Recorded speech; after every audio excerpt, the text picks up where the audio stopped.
नमस्कार। मध्य प्रदेश की राजधानी भोपाल में छोला थाना क्षेत्र के अंतर्गत एक बेहद ही चौंकाने वाला मामला सामने आया है, जहां पर गुरु और शिष्य की सदियों से चली आ रही परंपरा में शिक्षा के पवित्र स्थान कोचिंग सेंटर में कोचिंग संचालक द्वारा दो सगी बहनों के साथ दुष्कर्म जैसी घिनौनी वारदात को अंजाम दिया जाता है। दरअसल मध्य प्रदेश की राजधानी भोपाल शहर की एक बस्ती में रहने वाला एक मध्यम वर्गीय परिवार, जिसमें दो भाई एक ही मकान में अलग अलग हिस्सों में अपने अपने परिवार के साथ रहते थे।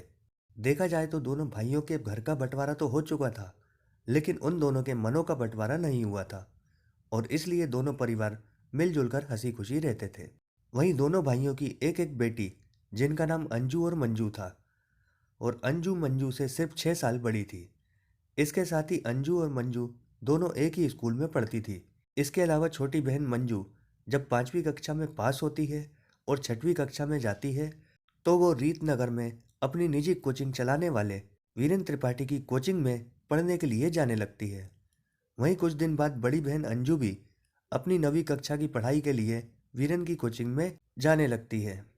क्योंकि दोनों बहनें ही पढ़ाई में बहुत अच्छी थी, इसलिए धीरे धीरे समय बीतता जाता है। अब अंजू 12वीं और मंजू 8वीं कक्षा में आ चुकी थी। दोनों ही बहनें दिखने में बेहद सुंदर थी। इसी वजह से वीरेंद्र उन्हें पढ़ाई में कमजोर बताने लगा था। फिर मार्च अप्रैल के महीने में एक दिन वीरेंद्र मंजू को बुलाता है और मंजू से कहता है कि क्या बात है, आजकल तुम्हारा पढ़ाई में बिल्कुल भी मन नहीं लग रहा है और खासकर विज्ञान में तो तुम बिल्कुल कमजोर होती जा रही हो। तो मंजू वीरेंद्र से कहती है कि नहीं सर, मैं तो अच्छे से पढ़ाई कर रही हूँ। जिस पर वीरेंद्र मंजू से कहता है कि लगता है कुछ और चक्कर है। पर मंजू को वीरेंद्र की बात समझ में नहीं आती और वीरेंद्र मंजू से कहता है कि मैं जानता हूँ, इस उम्र में लड़के और लड़कियों के मन में एक अजीब सी हलचल होने लगती है, इसलिए उनका पढ़ाई से मन उठ जाता है। लेकिन तुम चिंता मत करो, तुम मेरी पुरानी छात्रा हो, इसलिए मैं अपना समय निकालूंगा और तुम्हें एक्स्ट्रा क्लासेस दूंगा, जिससे तुम अच्छे नंबरों से पास हो जाओ। जिसके बाद कुछ दिन कोचिंग के आम दिनों की तरह ही थे, पर एक दिन अचानक से वीरेंद्र मंजू को एक्स्ट्रा क्लास के लिए रुकने को कहता है और बैच के खत्म होते ही जब सब बच्चे चले जाते हैं और कोचिंग खाली हो जाती है, तो वीरेंद्र मंजू को ऊपर एक कमरे में पढ़ाने के लिए ले जाता है। वीरेंद्र जिस मकान में रहता था, उसी मकान में नीचे के फ्लोर पर उसकी पत्नी रहती थी और ऊपर वो अपनी कोचिंग संचालित करता था। इसलिए वीरेंद्र मंजू को ऊपर एक कमरे में पढ़ाने के लिए ले जाता है और लगभग आधा घंटा पढ़ाने के बाद मंजू से घर जाने के लिए कहता है। जिसके बाद रोज वीरेंद्र मंजू को एक्स्ट्रा क्लासेस देने लगा था। धीरे धीरे समय बीतता गया। फिर एक दिन 7 दिसंबर 2024 को शाम के समय अंजू और मंजू एक दूसरे से नजरें चुराते हुए वीरेंद्र की कोचिंग से घर के लिए निकलती हैं और आपस में बिना कोई बात किए चुपचाप अपने घर पहुंचती हैं। वहीं बड़ी बहन अंजू कई सालों से शनिवार के दिन मंदिर जाया करती थी, लेकिन उस दिन पता नहीं क्यों वह मंदिर भी नहीं गई और बेहद ठंड होने के बावजूद भी अपने कपड़े लेकर नहाने के लिए बाथरूम की तरफ जाती है। तो अंजू की माँ उसे नहाने से मना करती है, पर अंजू अपनी माँ की बात न मानते हुए चुपचाप नहाकर आ जाती है। यह देखकर अंजू की माँ काफी नाराज हो जाती है और अंजू को डांटने लगती है। और जैसे ही अंजू की माँ अंजू को डांटती है, तो अंजू अपनी माँ को गले लगाकर फूट फूट कर रोने लगती है। वहीं अंजू को इस तरह से रोते हुए देखकर अंजू की माँ सोच में पड़ जाती है और प्यार से पुचकारते हुए अंजू से उसके रोने की वजह पूछती है। तो अंजू रोते हुए अपनी माँ को बताती है कि हमें कोचिंग में पढ़ाने वाले वीरेंद्र त्रिपाठी कुछ महीनों से हमारे साथ हैवानियत कर रहे हैं और उसकी शिकार अकेले मैं नहीं बल्कि मंजू भी है।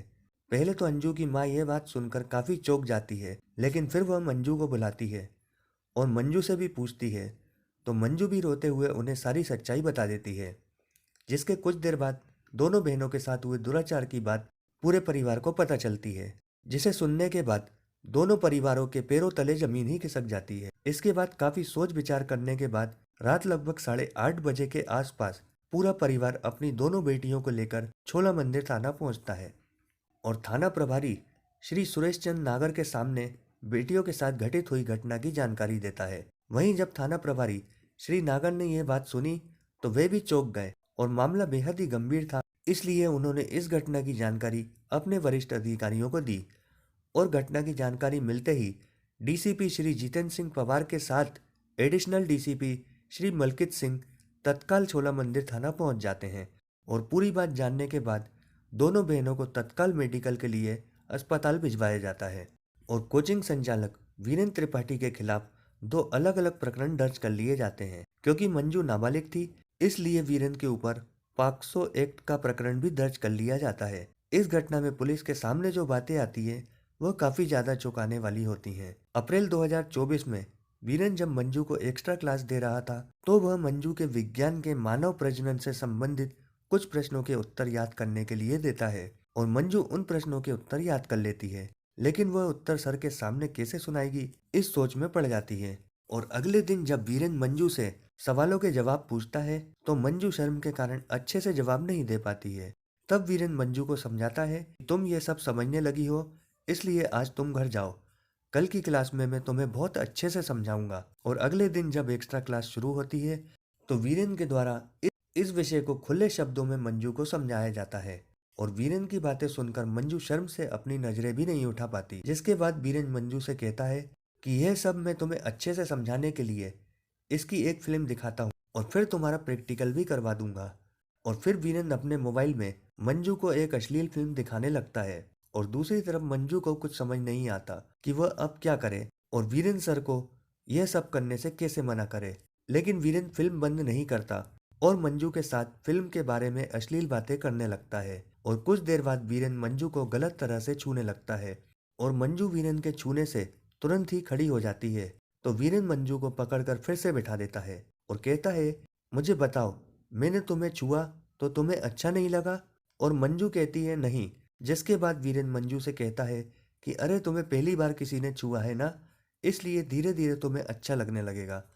और फिर से मंजू के साथ अश्लील हरकतें करने लगता है और उस दिन वीरेंद्र 1 घंटे तक ये सब करने के बाद मंजू से कहता है कि यह बात किसी को मत बताना और मंजू अपने घर पर आ जाती है। क्योंकि मंजू अभी सिर्फ 14 साल की थी, इसलिए वह ये सब जानती थी, इस तरह से पढ़ाई नहीं होती है। पर अगर वह कल कोचिंग नहीं जाएगी तो घर वाले सवाल पूछेंगे तो मैं क्या जवाब दूंगी। इसलिए काफी सोच विचार करने के बाद मंजू कोचिंग तो जाती है, पर वह ये तय कर लेती है कि आज वह एक्स्ट्रा क्लास के लिए नहीं रुकेगी। पर क्लास खत्म होने के बाद वीरेंद्र मंजू को जबरदस्ती रोक लेता है और ऊपर के कमरे में जाने के लिए कहता है। जिसके बाद मंजू चुपचाप ऊपर के कमरे में जाकर बैठ जाती है और कुछ देर बाद वीरेंद्र आता है और मंजू को फिर से अश्लील फिल्म दिखाने लगता है और फिर से मंजू को गलत तरह से छूने लगता है। अब मंजू डर के कारण चुपचाप बैठी रहती है। तभी वीरेंद्र मंजू से कहता है, आज तुम्हें इसका प्रैक्टिकल करवाना पड़ेगा।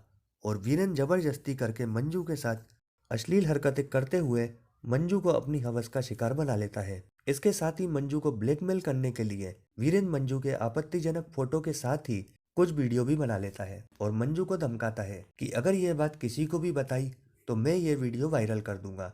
और मंजू अपनी और अपने परिवार की बदनामी के डर से यह बात किसी को भी नहीं बताती। जिसके बाद वीरेंद्र आए दिन जब उसकी मर्जी होती मंजू के साथ दुष्कर्म करने लगा था और मंजू ये बात जानती थी कि यह सब गलत हो रहा है, पर उसे एक डर था कि वह घर वालों को ये कैसे बताए। इसलिए मंजू चुप रही और बहुत ज्यादा उदास रहने लगी। वहीं इस परिवार की बड़ी बेटी अंजू, जो कि मंजू की बहुत ही खास सहेली थी, इसलिए अंजू ने भी कई बार मंजू से उसकी उदासी का कारण जानना चाहा, पर मंजू अंजू को भी यह बात कहने की हिम्मत नहीं जुटा पा रही थी।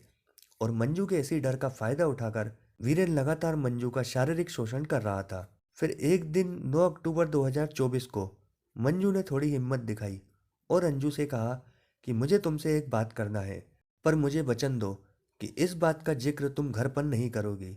तो अंजू कहती है, ठीक है, पर ऐसी कौन सी बात है जो तू घर वालों को नहीं बताना चाहती। और मंजू हिम्मत करके अंजू को वीरेंद्र के द्वारा किए जा रहे शारीरिक शोषण के बारे में पूरी बात बताती है। और मंजू ये बात सुनकर काफी चौंक जाती है और पूछती है कि कब से सर ऐसा कर रहे हैं। तो मंजू कहती है कि अप्रैल से, और उन्होंने मेरी वीडियो और फोटो भी रखी है और धमकी देते हैं कि मैं ये वीडियो वायरल कर दूंगा। जिसके बाद अंजू काफी गुस्से में मंजू से कहती है कि कल तू मेरे साथ चलना, मैं बताती हूँ उस वीरेंद्र को। और दूसरे दिन 10 अक्टूबर 2024 को जब बैच खत्म होता है, अंजू कोचिंग पहुंचती है। और क्योंकि अंजू भी इसी कोचिंग में पढ़ती थी, इसलिए वीरेंद्र अंजू से पूछता है, अंजू कैसे आना हुआ। तो अंजू वीरेंद्र से कहती है कि सर आप मंजू के साथ गलत कर रहे हो और अब अगर आपने दोबारा ऐसा कुछ किया तो हम आपकी शिकायत करेंगे। जिस पर वीरेंद्र अंजू से कहता है, ठीक है, कर दो शिकायत। मैं भी ये फोटो और वीडियो वायरल कर दूंगा, तुम भी देख लो। और वीरेंद्र अंजू को मंजू के फोटो और वीडियो दिखाता है, जिसे देखने के बाद अंजू भी काफी डर जाती है और मंजू को लेकर वहां से जाने लगती है।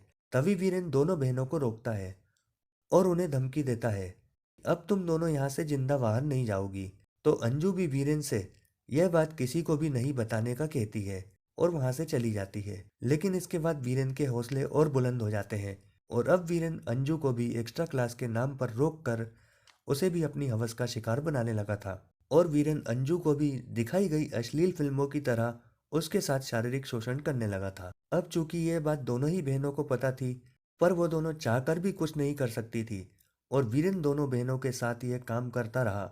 फिर एक दिन वीरेंद्र ने दोनों बहनों के साथ कुछ अलग तरह से दुष्कर्म करने के इरादे से दोनों बहनों को एक साथ एक्स्ट्रा क्लास के लिए 7 दिसंबर 2024 को कोचिंग में बुलाया और अश्लील फिल्म दिखाने के बाद दोनों बहनों को एक साथ अपनी हवस का शिकार बनाया, जिसके बाद दोनों ही बहनें शर्म के मारे एक दूसरे से नजरें तक नहीं मिला पा रही थी और वह दोनों बहनें चुपचाप वहां से अपने घर आ जाती हैं।